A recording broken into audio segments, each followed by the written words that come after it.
Hello, Congrat family. So here I'm Lara Fatima. I hope you are doing well. So as you all know, यहाँ पर हम कर रहे थे first year BCom semester first का accounts and आज का टॉपिक है हमारा इन्वेंट्री वैल्यूएशन। इन्वेंट्री वैल्यूएशन की ऑलरेडी हम वीडियोस कर चुके हैं। यहाँ पर इन्वेंट्री वैल्यूएशन हमारा सेकंड पार्ट है जिसमें हम इन्वेंट्री वैल्यूएशन के मेथड्स के बारे में देखेंगे कि जो हम न्यूमेरिकल क्वेश्चंस करते हैं वो किस तरीके से करते हैं इन्वेंट्री वैल्यूएशन के। सो आज की वीडियो में हम क्या क्या टॉपिक्स पढ़ने वाले हैं वो देख लेते हैं। सबसे पहले इंट्रोडक्शन क्या होता है inventory valuation, importance of inventory या फिर stock valuation, methods of stock valuation, valuation of stock at lower of cost और market price, first in first out यानी कि FIFO methods and average cost. ठीक है, सो ये सारे टॉपिक्स हम आज की वीडियो में पढ़ने वाले हैं। तो स्टार्ट करते हैं आज की वीडियो इंट्रोडक्शन से एंड देखते हैं सबसे पहले इंट्रोडक्शन क्या होता है। इंट्रोडक्शन इन्वेंट्री का the stock that cap to meet for the requirement of production and sale is called inventory. यहाँ पर क्या बोला है कि इन्वेंट्री क्या है, जो भी स्टॉक रखा जाता है, ठीक है, जो भी स्टॉक रखा जाता है किसी भी आगे फर्दर रिक्वायरमेंट्स के लिए, मतलब जो स्टॉक की जरूरत पड़ेगी वो जो स्टॉक करके रखा जाता है सेल के लिए, उसको हम बोलते हैं इन्वेंट्री। ठीक है, the basic reason for holding stock is to keep the production activities undisturbed. यहाँ पर क्या बोला है कि जो रीजन है स्टॉक को होल्ड करके रखने का वो क्या रीजन है, ताकि जो प्रोडक्शन एक्टिविटीज है वो डिस्टर्ब ना हो। ठीक है, अनडिस्टर्ब रहे। जैसे मान लो यहाँ पर हम बोलते हैं कि एक कोई भी फर्म है उसकी 100 यूनिट्स कैपेसिटी एंड 100 यूनिट्स वो पर डे प्रोडक्शन करती है। ठीक है, सो यहाँ पर अगर वो 100 यूनिट बना रही है, अब 100 यूनिट में से 80 यूनिट सेल हो गए तो कितने बचे, 20 यूनिट्स बचे। अब वो 20 यूनिट इन्वेंट्री के तौर पर रख लिए जाएंगे, जब आगे यूज होगी तब वो सेल कर दिए जाएंगे। बट यहाँ पर क्या है कि जो प्रोडक्शन है वो सेम रहेगा। अब किसी दिन ज्यादा सेल होगी तो वहां पर ज्यादा नहीं कर सकते, प्रोडक्शन को कम नहीं कर सकते। ठीक है, सो इसलिए जो स्टॉक होता है उसको होल्ड करके रखा जाता है एंड जो स्टॉक होल्ड करके रखते हैं उसको हम इन्वेंट्री बोलते हैं। It is neither physically possible nor economically justifiable to wait for the stock to arrive at the time when they are actually required। यहाँ पर क्या बोला है कि ये ना तो फिजिकली पॉसिबल है एंड ना ही इकोनॉमिकली जस्ट है कि हम जो भी स्टॉक है उसके आने का वेट करें, इंतजार करें जब उसकी जरूरत होती है उस टाइम पर। ठीक है, therefore keeping of inventory is must for the efficient working of an industrial unit. यहाँ पर ये बताया गया है कि जो भी इन्वेंट्री होती है, जिसको भी स्टॉक करके रखा जाता है, वो जरूरी है स्टॉक करना। क्यों? ताकि जो भी इंडस्ट्रियल यूनिट है वो अपना वर्क इफिशिएंटली कर सके। ठीक है, the principal type of inventories are, यहाँ पर कुछ इन्वेंट्री के टाइप दे रखे हैं कि इन्वेंट्री हम किस किस को बोल सकते हैं। सो फर्स्ट है हमारा raw material and suppliers. Raw material क्या होता है, जो भी प्रोडक्शन हो रहा है उसमें जो माल लगता है उसको हम बोलते हैं रॉ मटेरियल। ठीक है, जैसे किसी भी प्रोडक्ट को बनाने के लिए क्या क्या चीजें लग रही है, कितने प्रोडक्ट लग रहे हैं, वो हो जाएगा raw material. And the next है work in progress. Work in progress मतलब मशीनरी, लेबर, ये सारी चीजें क्या करती है, रॉ मटेरियल को कन्वर्ट करती है फिनिश गुड्स में। ठीक है, सो वो वर्क इन प्रोग्रेस में जो है वो भी इन्वेंट्री में आ जाएगा।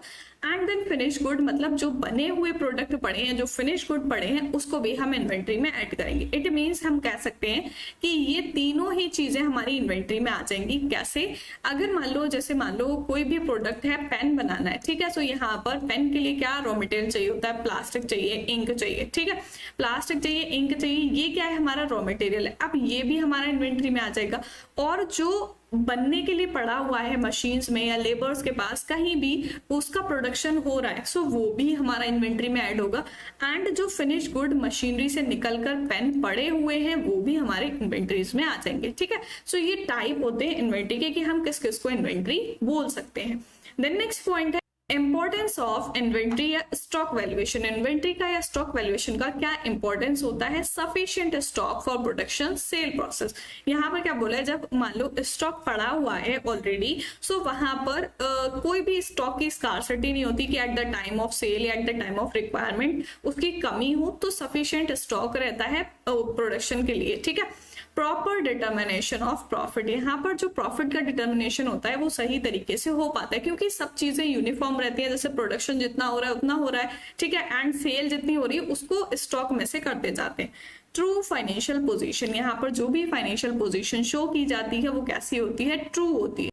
एंड देन नेक्स्ट पॉइंट है methods of stock valuation. Stock को या इन्वेंट्री को जो हम वैल्यूएशन करते हैं वो किस किस तरीके से वैल्यूएशन करते हैं, क्या मेथड्स होते हैं इसके। Methods of taking inventories stock, यहाँ पर दो मेथड्स गिवन है। फर्स्ट है हमारा periodic inventory method and the second one is perpetual inventory method. So यहाँ पर दो मेथड्स गिवन है।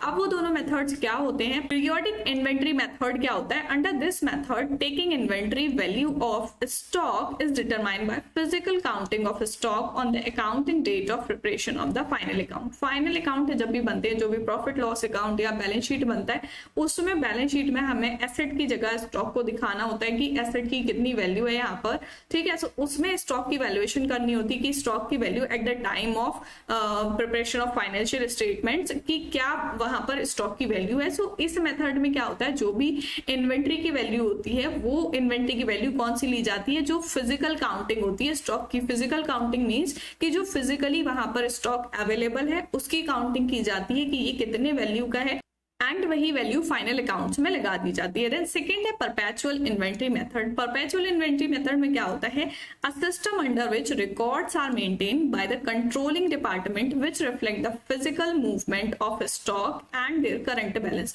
यहाँ पर एक कंट्रोलिंग डिपार्टमेंट होता है, वो कंट्रोलिंग डिपार्टमेंट क्या करता है, सारे रिकॉर्ड मेंटेन करता है। एंड उस रिकॉर्ड में क्या क्या चीजें मेंटेन होती है कि जो भी फिजिकल मूवमेंट हो रहा है स्टॉक का, उससे सारी चीजें चेंज होती रहती है अपने आप। जैसे मान लो यहाँ पर कि स्टॉक था 100 यूनिट्स, ठीक है, 100 यूनिट्स स्टॉक था एंड देन 50 यूनिट्स का वहां पर सेल हो गई, ठीक है। सो 50 यूनिट की सेल जब हुई, सो यहाँ पर रिकॉर्ड किया गया 50 यूनिट्स की सेल हुई है। इट मीन्स जो क्लोजिंग स्टॉक बचा वो कितने का बचा, 50 यूनिट्स का बचा, ठीक है। सो यहाँ पर दोबारा से काउंटिंग करने की जरूरत नहीं है। सो यहाँ पर जो भी कंट्रोलिंग डिपार्टमेंट होता है वो ये रिकॉर्ड्स मेंटेन करता रहता है।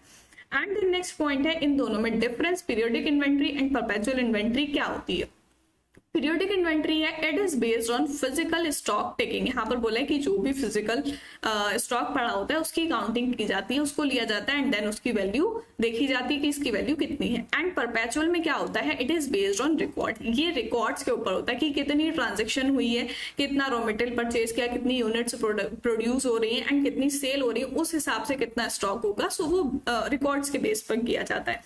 एंड देन नेक्स्ट है, it provide data periodically that is once in the year. यहाँ पर क्या बोला है, जो पीरियोडिक इन्वेंट्री, पीरियोडिक मतलब नाम से समझ आ रहा है, जो पीरियड टाइम पीरियड में बताए कि इन्वेंट्री का जो वैल्यूएशन है, जो वैल्यू है उसकी वो कितनी है। सो यहाँ पर बोला है ये डेटा प्रोवाइड करती है एक पीरियड में, ठीक है। एक पीरियड में मतलब कि वंस अ ईयर, साल में एक बार या फिर महीने में एक बार, 6 महीने में, इस तरीके से। And then perpetual inventory it provide the data on running basis and thus facilitate the preparation of financial statement at shorter intervals. यहाँ पर बोला है ये डेटा प्रोवाइड करती है रनिंग बेसिस पर। रनिंग बेसिस पर मतलब जो भी ट्रांजेक्शन हो रही है वो उसमें होती जाती है सारी, एंड जो भी वैल्यू होती है वो टाइम टू टाइम निकल के आती रहती है। सो इसमें फाइनेंशियल स्टेटमेंट जो भी बनाते हैं उसकी प्रिपरेशन में इसमें हेल्प हो जाती है। एंड देन नेक्स्ट है, it does not provide basis for control. जो पीरियोडिक इन्वेंट्री है वो बेसिस फॉर कंट्रोल प्रोवाइड नहीं कराती है, बट यहाँ पर परपेचुअल इन्वेंट्री जो होती है ये प्रोवाइड कराती है basis for control by investigating the discrepancies arising from the comparison of physical stock with book value. यहाँ पर जो फिजिकली स्टॉक होता है एंड उसकी जो वैल्यू है उन दोनों में कंपेयर करके, ठीक है। अगर उसमें कोई अलग होता है, डिफरेंशिएट होता है, देन उसकी इन्वेस्टिगेशन होती है। देन नेक्स्ट पॉइंट है, it is simple and economical method taking inventory and can be adopted small concern. मतलब छोटे छोटे कंसर्न जो होते हैं उसके लिए हम जो है पीरियोडिक इन्वेंट्री मेथड यूज कर सकते हैं, क्योंकि इकोनॉमिकल होता है और बहुत ज्यादा सिंपल होता है। जितना भी स्टॉक है उसकी काउंटिंग कर लो एंड उसकी वैल्यू निकाल लो। बट यहाँ पर क्या बोला है कि परपेचुअल इन्वेंट्री क्या होती है, it is expensive as it require a lot of recording because of an elaborate method of taking inventory. It can be adopted by big concern only. यहाँ पर क्या बोला है कि जो भी perpetual inventory है वो किस लिए होती है, big concern, कोई बड़ा इशू होता है या बड़ी चीज होती है उसके लिए की जाती है यहाँ पर। और ये बहुत ज्यादा एक्सपेंसिव होती है। क्यों एक्सपेंसिव है, क्योंकि यहाँ पर हर एक चीज रिकॉर्ड की जाती है, कितनी सेल हो रही है, कितने प्रोडक्ट यहाँ पर प्रोडक्शन हो रहा है एंड कितने क्लोजिंग स्टॉक बच रहा है, ठीक है। तो सारी यहाँ पर रिकॉर्डिंग होती है सारी चीजों की अकाउंट्स में एंड वो टाइम टू टाइम होती रहती है, ठीक है। सो यहाँ पर इसलिए ये चीज एक्सपेंसिव होती है। देन नेक्स्ट पॉइंट है first in first out method. जो इन्वेंट्री वैल्यूएशन का मेथड होता है, कई तरीके के मेथड होते हैं। First in first out, last in first out, ठीक है, वेटेज एवरेज मेथड। सो यहाँ पर फर्स्ट इन फर्स्ट आउट के बारे में पढ़ेंगे। फर्स्ट इन फर्स्ट आउट क्या होता है? Under this method the earliest lot of material और गुड्स परचेज्ड और goods manufactured are exhausted first and closing stock is out of the latest consignment received और goods manufacture and is valued at cost such goods. यहाँ पर बोला है कि first in first out का क्या मतलब है कि इस मेथड में ये होता है जो चीज पहले आई है वो चीज पहले यूज होगी। जैसे कि अगर कोई लॉट पहले की पड़ी है, अर्लीस्ट मतलब पहले की पड़ी है लॉट ऑफ मटेरियल या फिर गुड्स जो भी परचेज किए थे या गुड्स जो मैन्युफैक्चर हुए हैं उनको एग्जॉस्ट किया जाएगा पहले, एंड जो भी क्लोजिंग स्टॉक बचेगा लेटेस्ट कंसाइनमेंट का वो रिसीव होगा, ठीक है, एंड जो भी कॉस्ट ऑफ गुड्स निकल के आएगा उस पर वैल्यू होगा, ठीक है। सो यहाँ पर फीफो का मतलब है कि जैसे यहाँ पर बोला है कि 100 यूनिट्स बन रही है, ठीक है, अब 100 यूनिट्स बन रही है। सो यहाँ पर जो भी चीज पहले आई है वो पहले यूज होगी। जैसे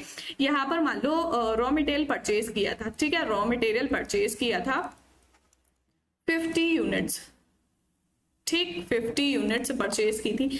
अब जब प्रोडक्शन हुआ सो उसमें से 25 यूज हो गई, ठीक है, 25 यूज हो गई। अब कितनी बची? यहाँ पर 25। सो अब वहां पर क्या हुआ? यहाँ पर न्यू रॉ मटेरियल आ गया, ठीक है, न्यू रॉ मटेरियल उसमें ऐड हो गया। अब जो ऐड हो गया सो वो न्यू वाला मटेरियल जो आएगा, जैसे मान लो यहाँ पर 60 यूनिट्स न्यू वाली आ गई, ठीक है। सो पहले यूज किसको किया जाएगा? ये जो 25 पहले वाले में का है, ठीक है, सो उसको बोलते हैं first in first out.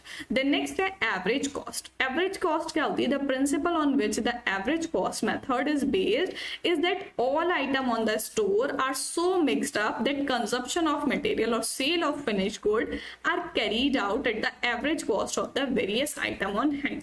Average cost का मतलब, एवरेज का मतलब है कि सारा जो भी स्टॉक आया है उसको ऐड कर लिया, मिक्स कर लिया, मिक्सअप कर लिया, उसके बाद कंज्यूम कर रहे हैं, एंड देन उसका जो भी कॉस्ट निकालना होगा वो एवरेज कॉस्ट निकालेंगे कि सारी की ऐड करके उसकी एवरेज कॉस्ट निकल आएगी, ठीक है। सो वो होता है average cost method. Average cost method जो होता है वो दो टाइप का होता है। फर्स्ट है सिंपल एवरेज मेथड जो कि सिलेबस में नहीं है, एंड सेकेंड है वेटेज एवरेज मेथड जिससे न्यूमेरिकल क्वेश्चंस आगे करने हैं। सो ये थी हमारी वीडियो इन्वेंट्री वैल्यूएशन की, जिसमें हमने देखा कि इन्वेंट्री वैल्यूएशन क्या होता है। सबसे पहले इन्वेंट्री क्या होती है वो चीज देखी कि इन्वेंट्री में क्या क्या चीजें आती हैं, and then importance of inventory, methods of stock valuation, कौन कौन से मेथड होते हैं, स्टॉक को हम किस तरीके से वैल्यू करते हैं, एंड उसमें डिफरेंस। देन जो मेथड्स हमें यूज करने हैं इन्वेंट्री वैल्यूएशन में, first in first out method and average cost method, और इसमें एवरेज कॉस्ट मेथड में हमारा आ जाएगा वेटेज एवरेज मेथड, ठीक है। सो ये थी हमारी आज की वीडियो, एंड नेक्स्ट वीडियो में हम करेंगे numerical questions related to inventory valuation. So मिलते हैं नेक्स्ट वीडियो में, तब तक के लिए गुड बाय।